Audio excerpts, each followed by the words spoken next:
Solo para hacerles recordar que el elemento clave de la cigarrera ya está a la venta. Les daré 2 premios sorpresa. Ya saben, escriben enriquezulogap@gmail.com. Nada más, muchas gracias de antemano. Se les quiere. Déjame contarte la historia de Jesucristo desde sus inicios. Según Alexander Eleazar y sus numerosas traducciones del pasado, se revela el origen de Jesucristo. La versión oficial nos dice lo siguiente: Jesús de Nazaret, también conocido como Jesucristo, es la figura central del cristianismo y una de las más influyentes de la cultura occidental. Según la opinión mayoritaria aceptada en medios académicos, Jesús de Nazaret fue un predicador judío que vivió en las regiones de Galilea y Judea a comienzos del siglo I. Fue crucificado en Jerusalén alrededor del año 30, durante el gobierno de Poncio Pilatos.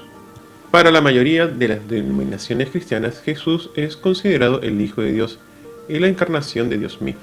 Su importancia radica en la creación de que, con su muerte y resurrección, redimió a la humanidad. Sin embargo, el judaísmo niega su divinidad, ya que esto es incompatible con su concepto de Dios. En el Islam, donde es conocido como Isa, se le considera uno de los profetas más importantes. El credo católico expresa lo siguiente: creo en Dios, Padre Todopoderoso, Creador del cielo y la tierra. Creo en Jesucristo, su único Hijo, nuestro Señor. Fue concebido por obra y gracia del Espíritu Santo. Nació de Santa María Virgen. Padeció bajo el poder de Poncio Pilato. Fue crucificado, muerto y sepultado. Descendió a los infiernos. Al tercer día resucitó entre los muertos. Subió al cielo y está sentado a la derecha de Dios Padre Todopoderoso, y desde allí va a venir a juzgar a vivos y muertos. Creo en el Espíritu Santo, la Santa Iglesia Católica, la comunión de los santos, el perdón de los pecados, la resurrección de la carne y la vida eterna. Amén.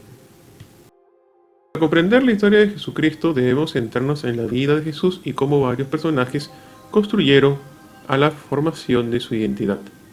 Todas esas historias se entrelazaron para dar la forma a lo que hoy conocemos hoy. Comenzamos por el principio, el nacimiento de Jesús. Según el Evangelio de Mateo, no se relata ningún viaje previo al nacimiento de Jesús, por lo que se puede suponer que María y José vivían en Belén.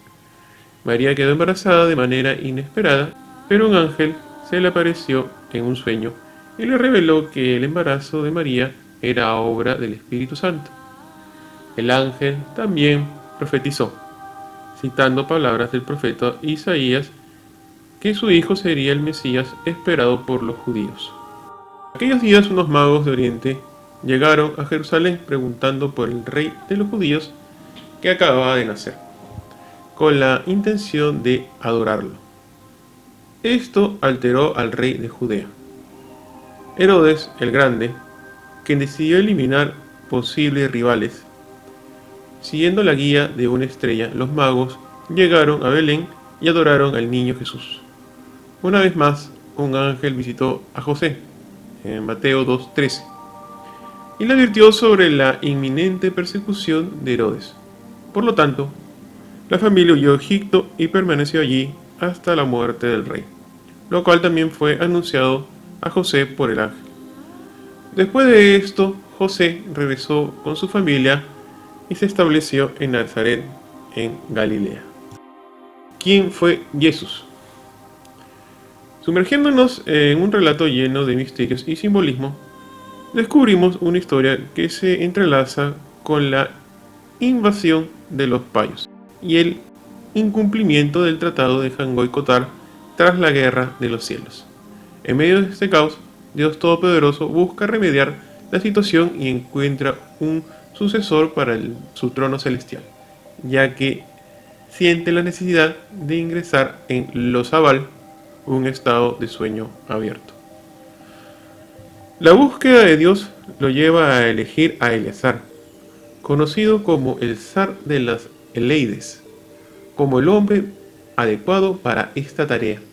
Dios le otorga en matrimonio a su hija Maistatu, cuya belleza e inteligencia la convierte en la mujer que despide rayos de luz. Sin embargo, en su camino hacia la Tierra, la nave de Eleazar experimenta fallas fatales que lo provocan la muerte.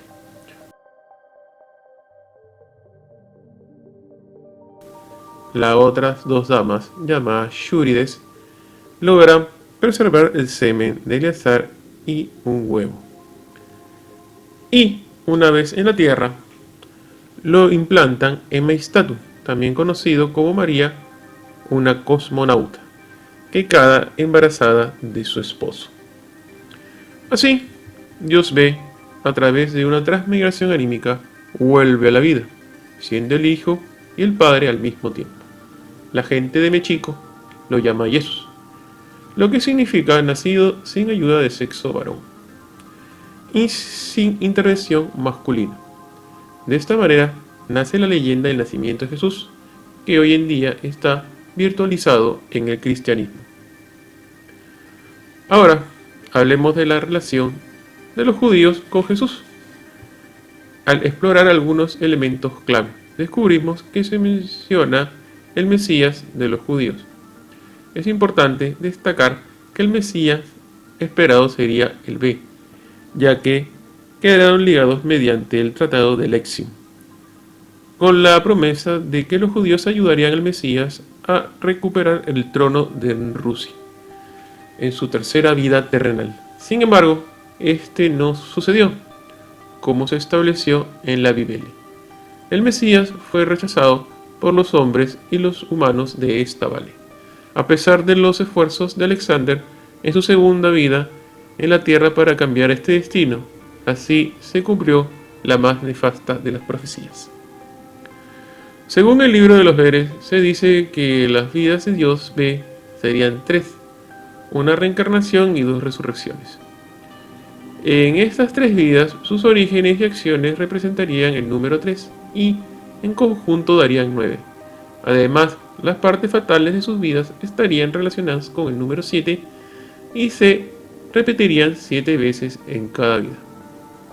Dios B era dual y siempre regresaría al menos una segunda vez al mismo lugar.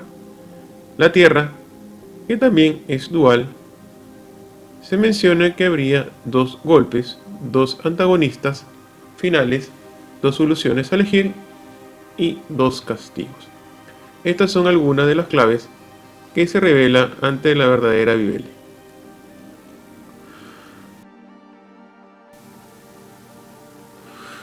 A medida que nos adentramos en el ministerio de Jesús, los relatos evangélicos nos transportan a la Judea romana, cerca del río Jordán, marcando el comienzo de su misión.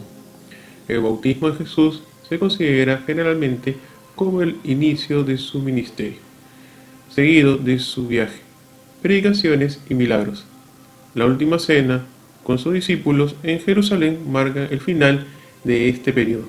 Sin embargo, algunos autores también consideran que el periodo entre la resurrección y la ascensión forma parte del ministerio de Jesús. Eleazar nos revela interesantes detalles sobre Israel y su relación con Jesús. Después del mencionado golpe, Jesús decide permanecer en Israel por 2 motivos fundamentales. En primer lugar, para honrar a María, quien había fallecido en Damasco tras recibir una pedrada envenenada arrojada por los judas en Obeid. María buscaba llegar a Moscú, donde había fallecido Marta, pero no pudo lograrlo. Por tanto, Jesús decidió erigir la tumba de María en la que hoy conocemos como Baalbek. Este hecho ocurrió aproximadamente hace 12.000 años, después del golpe, el diluvio universal, un castigo divino enviado por Dios a la humanidad por la muerte de su hija. Luego de este suceso, Jesús se establece en Biblos para escribir la Biblia, también conocida como el Camino de los Veles. En este libro se registraría el destino de la humanidad en el universo, hoy universo. Jesús fallecería y sería enterrado en Jerusalén, específicamente en el famoso Templo de Salomón, en lo que hoy se conoce como la Cube, es decir, la tumba del B. En su segunda vida, Jesús encomienda a los Judas la tarea de cuidar la tumba del primer Jesús, estableciendo así la otra relación con Alexander. Otro personaje relevante es Caristio, conocido como Cristo, quien profesó la religión del perdón entre payos y iberes, así como la esperanza del advenimiento del Mesías. Durante su paso por estas tierras, escapando de sus captores, sería conocido como Pablo, desempeñando un papel fundamental en la difusión de su mensaje. Caristio, cuyo nombre actual se escribe como Cristo o Cresto, más tarde sería conocido como San Pablo. En su versión latinizada, Paulus o Paulo. Inicialmente, Caristio era sacerdote nacido en Antioquía, o sea, era un cura. Y, al igual que muchos de su época, sentía un profundo resentimiento hacia los beres, una cultura diferente a la suya. Sin embargo, su vida daría un giro inesperado cuando cambió de profesión y se convirtió en traficante de esclavos. Caristio se dedicaba a transportar esclavos rubios, tanto hombres como mujeres, que eran traídos en barcos desde el norte. Él los vendía a los palestinos, quienes tenían preferencia por los cabellos rubios. Durante los traslados, Caristio mostraba una actitud despiadada y cruel, llegando incluso a maltratarlos a los esclavos con látigos y bastones. En una ocasión mató a varios esclavos jóvenes y masculinos que no podían continuar debido a las enfermedades de unos de ellos.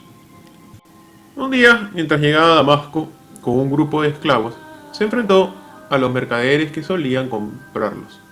Caristio exigió más dinero de lo acordado y, en medio de la disputa, aprovechó una oportunidad para robar el dinero restante de los mercaderes, quienes lo guardaban en unas alforjas dentro de una tienda de su pueblo. Sin embargo, un joven presenció el robo y alertó a los palestinos, quienes capturaron a Caristio y lo encarcelaron. En la cárcel, Caristio sufrió una paliza por parte de los esclavos que reconocieron haber sido vendidos por él en el pasado. Malherido, sin comer ni beber, encontró consuelo y simpatía en la celda gracias a un rubio de ojos azules que él mismo había traído a Damasco. Este joven, a pesar de haber recibido castigos brutales por intentar escapar, decidió ayudar a Caristio a escapar de la celda. Juntos lograron liberar a los demás prisioneros, pero mientras los esclavos y ladrones se dirigían hacia el norte, Caristo tomó el camino hacia Palestina, temiendo ser arrestado y ejecutado. Durante su vida, mientras caminaba apresuradamente, sintió un profundo arrepentimiento por todas las atrocidades que había cometido con los esclavos. Comprendió que la bondad podía encontrarse en cualquier raza, mientras que la maldad estaba presente solo entre los suyos. Fue en el camino de Damasco que Caristio experimentó una transformación interna, dejando un legado que ha perdurado hasta nuestros días. Caristio, ahora conocido como San Pablo, reflexionó sobre su travesía y las dificultades que enfrentó en su misión de difundir su nueva religión basada en amor y reconocimiento entre los payos iberes. Después de ser expulsado de Atenas y Roma, llegó a Ampurias, donde su salud mejoró un poco. En este lugar trató de explicar sus ideas, pero nuevamente fue expulsado debido a sus acciones mientras estaba bajo la influencia de alcohol. Continuando su viaje, Caristio llegó al pueblo de Ionis y deseó arrodillarse ante la tumba del famoso Ian. Pero los sabios del lugar se lo prohibieron. Aunque su salud mejoraba, decidió construir una ermita para predicar su nueva religión. Esta ermita se convirtió posteriormente en la iglesia de San Pablo, en San Juan de las Abadesas, en la provincia de Gerona. Sin embargo, los sabios no estaban de acuerdo con su presencia y lo obligaron a construir su propia iglesia fuera del recinto amurallado del pueblo. Caristio se trasladó a Barcelona con la esperanza de presenciar el advenimiento del Mesías. Según se decía que ocurriría en la ciudad, aunque Caristio creía que faltaba casi 2000 años para ese acontecimiento, compartió los detalles que había escuchado en Siria y en Tarsais sobre Eleazar, que nacería en Damasco como hijo de rey y reina. En Barcelona, Caristio fue recibido con cierta expectación y tratado con respeto. Los sacerdotes le otorgaron el título de San Pavel, que más tarde se transformaría en San Pablo. Estableció su residencia al pie de la montaña del Tibidado y atrajo muchas personas que buscaban la buena nueva que él predicaba. Sin embargo, Caristio no podía quedarse indefinidamente en ese lugar, ya que se perfilaba como un gran barrio de gentiles que esperarían la llegada de Dios en sus mansiones rodeadas de un bosque de pinos. Por ello, el lugar recibió el nombre de Zarerie o Zarria, como esa designación en mente. Partió hacia Zaragoza, pero tuvo dificultades para entrar a la ciudad, ya que estaba fuertemente fortificada y su fuerte eran vigilados día y noche. No fue bien recibido y se le negó la construcción de una ermita al otro lado del río. Sin embargo, pudo postrarse durante mucho tiempo frente al arco de Alexander, donde se decía que entraría el gran Alexander en su tercera vida, llevando una caja de carpintero en su espalda, lo que otorgaba cierto privilegio a los carpinteros de la ciudad. Así continuó el viaje de Caristios en busca de difundir una nueva religión y enfrentar diversos desafíos en su camino. Luego de enfrentar rechazos y agresiones en la ciudad de Zaragoza por parte de los vetúvaros, Caristio decidió dirigirse hacia las tierras de los vascos, con la esperanza de ser recibido y escuchado. Sin embargo, la realidad fue completamente opuesta, ya que fue apedrado y herido de la cabeza en la ciudad de Sebastien, hoy día San Sebastián, lo que lo obligó a huir rápidamente.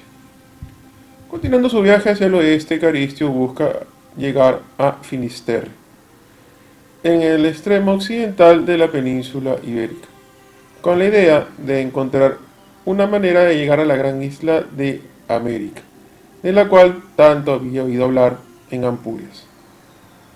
Caminando finalmente llegó a lo que hoy se conoce como Santiago de Compostela, donde tuvo que descansar varias semanas debido a su agotamiento.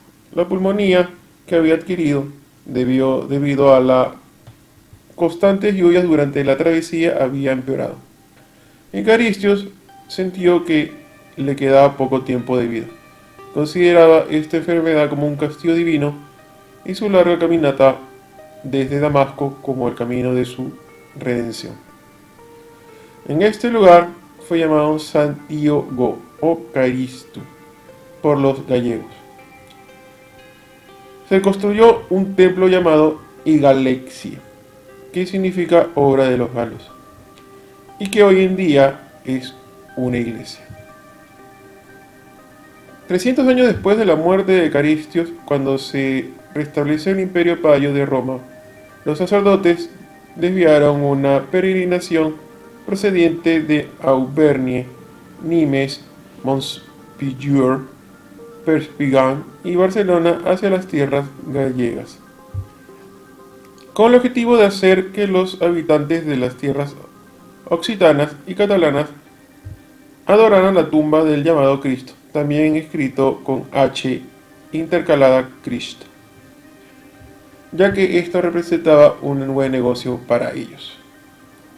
La curia romana, al darse cuenta de que miles de personas acudían desde distintos lugares de Francia a Santiago de Compostela y que éste generaba mucho dinero a los gallegos, se apoderó de los restos mortales de Santiago y los llevó a Roma, colocándolos en el mausoleo redondo que perteneció al difunto emperador Diocleciano. Es decir, sacaron el ataúd de un emperador y en su lugar pusieron el de Cristo. Sin embargo, esto generó una avalancha de protestas en las tierras al norte de los Pirineos que pasaron de los insultos a la Iglesia Católica a la confrontación armada. Algunas personas se indignaron por el traslado del ataúd de Cristo a Roma, Otros se opusieron porque se les prohibía rendir culto al héroe mártir de Auvernia, Vercingétorix, y otros, los más numerosos, se oponían a la prestación de la Iglesia Católica de afirmar de que Cristo era el Mesías anunciado, ya que todos los escritos orientales afirmaban que el Mesías llegaría en poco más de 1500 años. Luego, el ataúd fue trasladado al palacio del Papa, donde lo colocaron con una inscripción que aseguraba allí se encontraba la tumba de San Pablo. De esta manera, San Pablo fue identificado con Cristo. Los enemigos de Dios aprovecharon a aquellos que gustaban de escribir historias falsas, quienes eran numerosos en los pasados y hoy en día existen en gran cantidad. Es prácticamente imposible leer un libro que no contenga una serie de mentiras, todas ellas publicadas con el único objetivo de difamar al Mesías, contradecir e insultar a su familia y sus versados amigos del pasado y socavar su credibilidad. Una de las teorías más intrigantes se refiere a los nombres de Jesús y Cristo. Algunos sostienen que esos nombres fueron escritos incorrectamente y unidos por un guión para hacer creer que se trataba de la misma persona. Sin embargo, según esa teoría, Jesús y Cristo vivieron en épocas diferentes, separados por miles de años en la historia. Se afirma que el primero era conocido como el Dios B, mientras que el segundo sería un cura y vendedor de esclavos, fallecido por una pulmonía en Galicia. Es importante destacar que, según la teoría, Cristo nunca pretendió ser Dios ni el Mesías anunciado, sino que arrojó luz sobre los importantes aspectos relacionados con el Mesías, especialmente en la ciudad santa de Barcelona. Curiosamente, en tiempos pasados, las personas solían identificarse como hijos de su padre. Por ejemplo, los árabes utilizan el término Faisal ibn Hussein para indicar Faisal, hijo de Hussein. Este tipo de nomenclatura también se encuentra en otras culturas y lenguas alrededor del mundo. Ahora hablamos sobre la muerte de Jesús. Según la tradición cristiana, Jesús fue crucificado, sepultado y resucitó al tercer día antes de ascender al cielo. Sin embargo, existen diferentes interpretaciones sobre las circunstancias de su muerte. Algunas mencionan a un segundo personaje llamado Vercingétorix, que supuestamente sufrió en la cruz junto a Cristo. Según esta teoría, Vercingétorix era considerado el Mesías esperado por sus amigos y familiares. Se dice que cumplía varias condiciones bíblicas, como ser hijo de rey y reina, y posiblemente habilidades sobresalientes, como la fabricación de muebles de madera desde temprana edad. Además, se creía que Vercingétorix lideraría la lucha contra los payos y vencería al ejército más poderoso de la tierra, tal como Alexander lo hizo en Troya. La historia continúa con Vercingétorix enfrentándose a una trampa del emperador Soleil. Después de que aliados fueron citados y capturados, Vercingétorix se dirigió ante Soleil para salvar la vida de los prisioneros. El emperador, motivado por el deseo de venganza, hizo pasar a Vercingétorix por el peor de los calvarios, colocándole una pesada cruz que debía cargar. Este símbolo, la cruz, ha sido asociado a los curas desde tiempos remotos y se considera símbolo de los enterradores. Además, según esta teoría, a partir del Tercer Imperio Payo, todos los emperadores tendrían su origen clerical y habrían servido previamente en funciones religiosas. El Sultán di Roma, que significa es el propietario de Roma, ya que Roma pertenece a la curia. Vercingétorix llevó una cruz hasta Mines, que era muy pesada de pino y se caía constantemente. Luego continuó su camino hasta Cartagena, recorriendo más de 1000 kilómetros. Allí fue azotado abundantemente, cubierto de inmundicia e insultado por los curas. Cada vez caía al suelo lo orinaban encima. Finalmente, en Cartagena fue abandonada una mazmorra y nunca volvió a salir.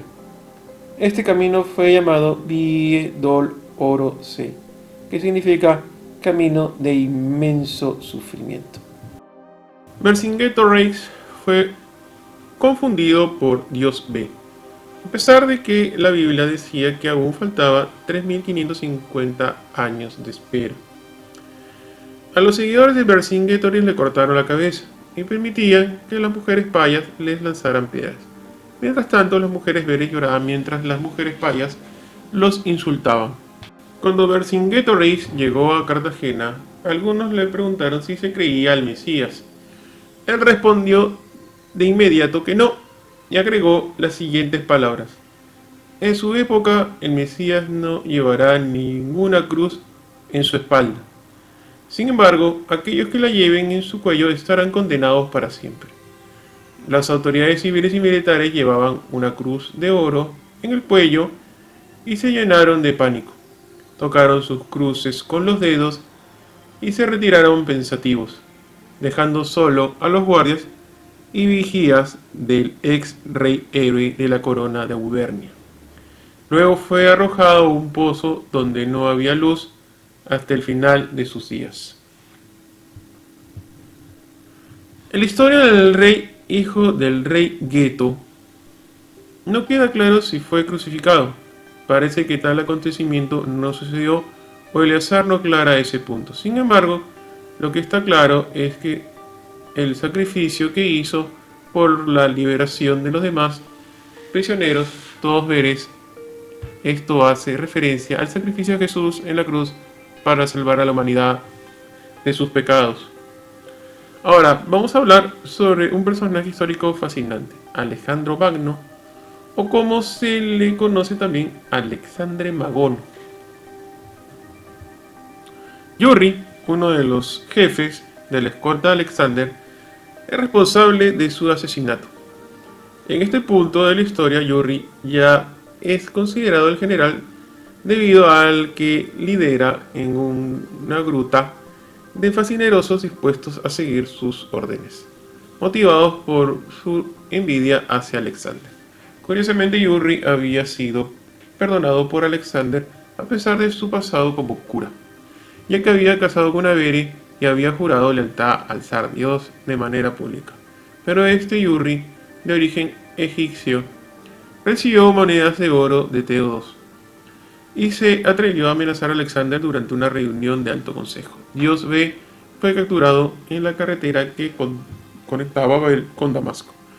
Intentaron convencer a los militares y a la gente del pueblo ofreciéndoles monedas de oro y plata para que le ayudaran a capturar a Dios B. Yuri se mostraba nervioso frente a esta tarea difícil y arriesgada, especialmente por el hecho de hacerlo en pleno día y en la próxima reunión del Alto Consejo, contradiciendo lo prometido a Dios. Según el libro de los Veres, Alexander muere en Babel, atado a un árbol para que sufra la misma muerte del emperador español chino Omaizoi. En ese momento, Dios Todopoderoso provoca un fuerte terremoto y Babel queda destruida. A este lugar se le llamará también Gomorri, que significa donde murió Dios. Hoy en día se le conoce como Gomorra o el Calveri, que se traduce como donde murió el Beri. Alexander es despojado de sus vestiduras y atado a un árbol hasta su muerte, cerca de un puente en una ciudad de Babel. A su lado se encuentra el bastardo asesino Yuri.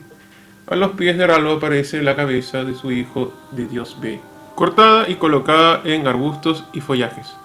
Observen la perfección de las botas de cuero, idénticas a las de hoy en día.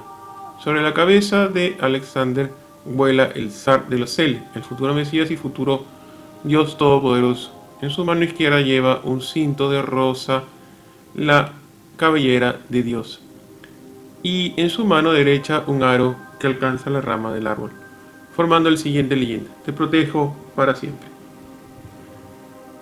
De esta manera podemos entender la crucifixión y su relación con la segunda vida de Dios B. Su punto culminante fue en abril, quien significa Bereil, es decir, la muerte del Bere, y es celebrado en la Semana Santa. Es importante recordar que Alexander fue también el último en ofrecer la última cena, un día antes de la guerra de Troya, donde Dios compartió esa cena con sus discípulos, capitanes y los Beres. Fue la última cena antes de ganar la guerra de Troya, gracias al túnel de Agumena y entrar a la torre del emperador. Se le llama cena debido a que tuvo lugar en el río Seine, o quizás por inteligencia, en Francia frente a Turoyes. ¿Cómo surgió la esperanza de un Mesías? Esta pregunta se encuentra una explicación detallada en el libro de los Beres, en el cual supuestamente fue difundida ampliamente por los judas y despreciado por los padres de todos los tiempos. La desesperación por la llegada del Mesías era tan grande que dos personajes, el hijo del rey Geto y Caristio, los hicieron pasar por el esperado Mesías. Vamos a explorar la narración relacionada con la figura del esperado Mesías.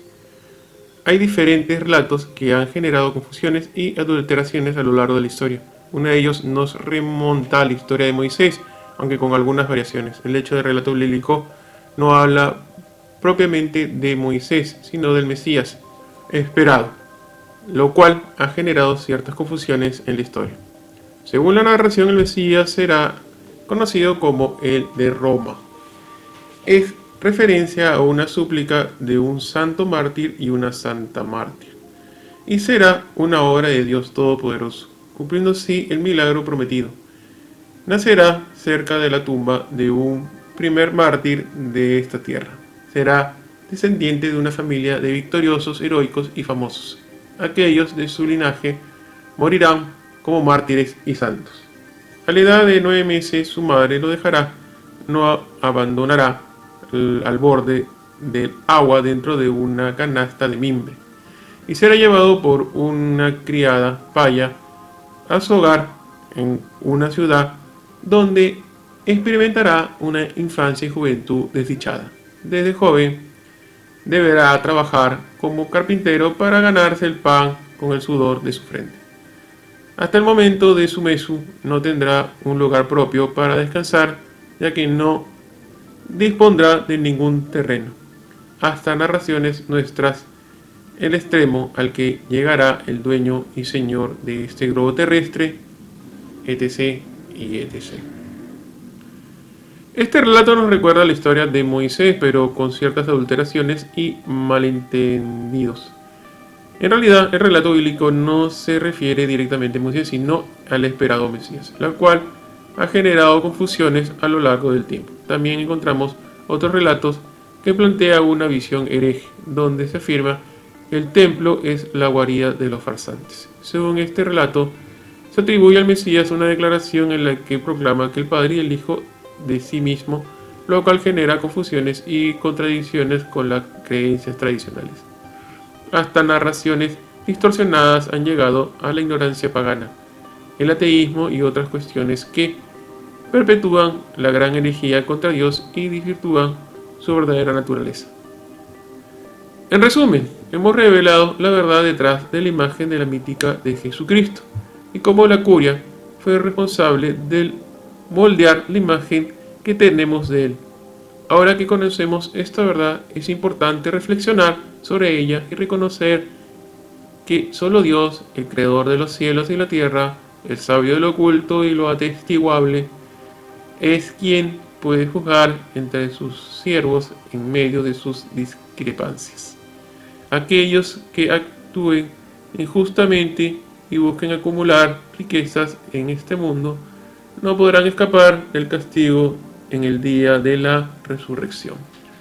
Todos los que han cometido y se han burlado de ellos serán revelados ante ellos. Es momento de reflexionar sobre nuestras acciones, buscar la verdad y recordar que el verdadero poder reside en la última instancia, en Dios mismo. Que estas palabras resuenen en nuestros corazones. Aminegi is Lu. reconozcamos que el verdadero poder final es el poder divino. Amin Ei is Alu.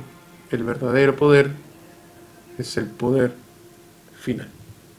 Les habló Henry. Si les gustó, dejen un like. Y si les gustó más aún, compártanlo. Y si aún más les gustó, cómprenme mi libro. Muchas gracias. Chao.